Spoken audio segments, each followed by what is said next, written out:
drop these. Mas Ben jadi pengen menghentikan waktu dan bawa Mbak Sharon pergi, tapi nggak bisa. Untuk pertama kalinya setelah putus sama Mbak Suzy, Mas Ben suka lagi sama cewek nih. Tapi saat itu Mbak Sharon malah pergi kencan sama si bos. Mas Ben pun akhirnya jadi merasa bahwa Mbak Sharon ini sama aja dengan perempuan lain. Setelah beberapa waktu, Mas Ben akhirnya ngajak Mbak Sharon untuk minum kopi bersama. Ternyata Mbak Sharon gak seberuntung Mas Ben. Sharon putus kuliah dan memilih untuk bekerja saja. Dia juga ngejelasin tentang kencan sama si bos dulu. Dan akhirnya Mas Ben dan Mbak Sharon pun berkencan deh. Pak bos yang sedang terluka mukanya akan mengadakan pesta ulang tahun dan mengundang semua orang untuk datang. Sharon pun mengajak Mas Ben buat jadi pasangannya dan Mas Ben juga mau. Sedangkan Mark yang jadi kasir lagi ngantuk berat, langsung cerah lagi waktu ngeliat mbak-mbak belanja dengan tetek besar dan seksoy. Si mbak juga beli 2 sampo bentuk ambigu yang bikin Mark makin cerah.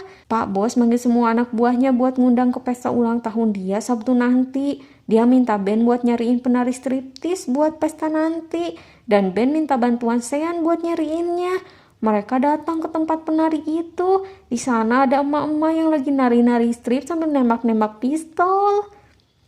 Sean minta bantuan emak itu buat nari strip di pesta nanti. Karena si emak sibuk, akhirnya dia nawarin seseorang yang paling mahal dan paling keren katanya. Sedangkan Ben diam-diam ngebayangin Mbak Sharon lagi nari-nari seksoy di sana. Dan akhirnya mereka setuju mengundang penari mahal tersebut. Sebulan Mas Ben insomnia, dia kayaknya udah bisa move on dari Mbak Suzy. Tapi sekarang si Mas lebih sering mikirin Mbak Sharon. Mas Ben sering membekukan waktu buat melukis wajahnya Mbak Sharon dan ngayal bisa jalan-jalan berdua keliling dunia sama Mbak Sharon. Di ruang loker, Mbak Sharon yang mau pulang kembali ngingetin Mas Ben buat datang ke pesta sama dia. Dan Mbak Sharon kissing Mas Ben. Dan untuk pertama kalinya setelah sebulan, akhirnya Mas Ben bisa tidur nyenyak juga guys. Mereka pun pergi ke pesta sama-sama. Pesta begitu meriah. Sean juga hadir bawa gandengan gak tahu nemu di mana. Dan ternyata si Mbak Mantan juga ada sama mas pacarnya. Mbak Mantan nyamperin Mas Ben dan basa-basi. Dan waktunya puncak acara, yaitu nari-nari strip. Semua orang kelihatan menikmati pertunjukan itu. Lihat aja tuh muka orang-orang pada gak enak gitu ya. Dan ternyata penari striptis itu adalah Mbak Natalie, temannya Sean waktu picik dulu yang terkenal itu. Sean dan Natalie pun memutuskan buat minum-minum manca. Sedangkan Mas Ben yang kebelet lagi ngantri ke toilet, ternyata ada Mbak Suzy juga. Mbak Suzy katanya nyesel dan mau balikan sama Mas Ben. Dia juga nyosor ke Mas Ben, sedangkan di bawah Mbak Sharon yang risih digodain sama si bos berniat nyari Mas Ben.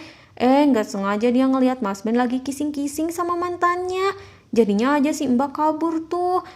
Mas Ben berusaha mengejar, tapi Mbak Sharon udah marah. Dari situ Mbak Sharon udah gak mau lagi ketemu sama Mas Ben. Dan sekarang Mas Ben balik lagi jadi insomnia deh. Setelah entah berapa lama, Mas Ben akhirnya bisa ngadain pameran lukisan dan dia ngundang Mbak Sharon.